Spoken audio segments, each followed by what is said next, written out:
The Black Death, 1347–1351.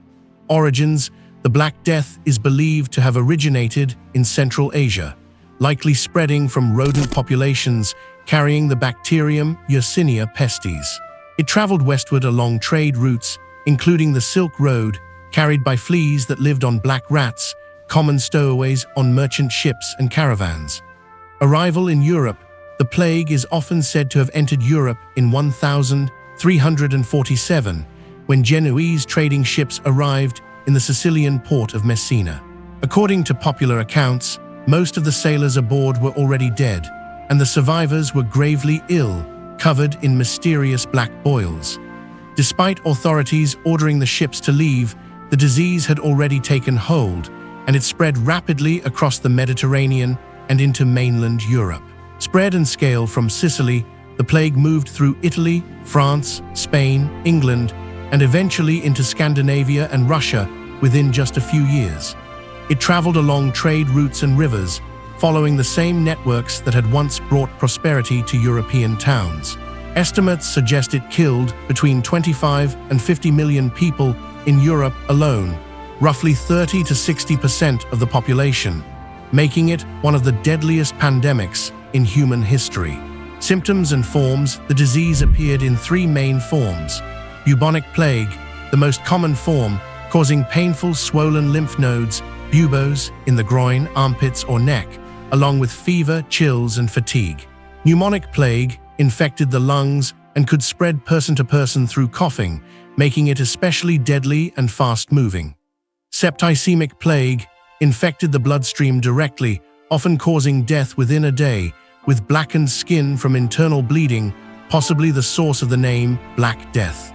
Medical understanding: at the time, medieval physicians had no understanding of germ theory or bacteria. Many believed the plague was caused by bad air, miasma, divine punishment for sin, or the alignment of planets. Treatments were largely ineffective and included bloodletting, herbal remedies, and burning aromatic woods to purify the air.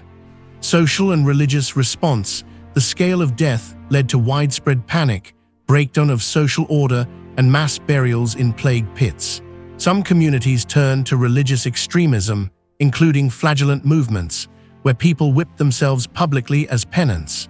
Tragically, the plague also fueled scapegoating and violent persecution of Jewish communities, who were falsely blamed for poisoning wells and causing the outbreak.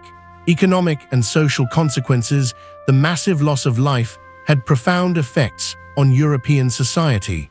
Labor shortages gave surviving peasants and workers more bargaining power, weakening the feudal system. Wages rose as demand for labor outpaced supply.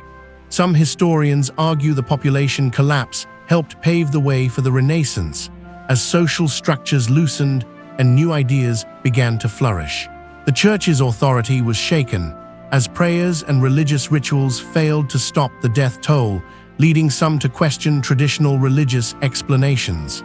Legacy: the Black Death permanently altered the trajectory of European history.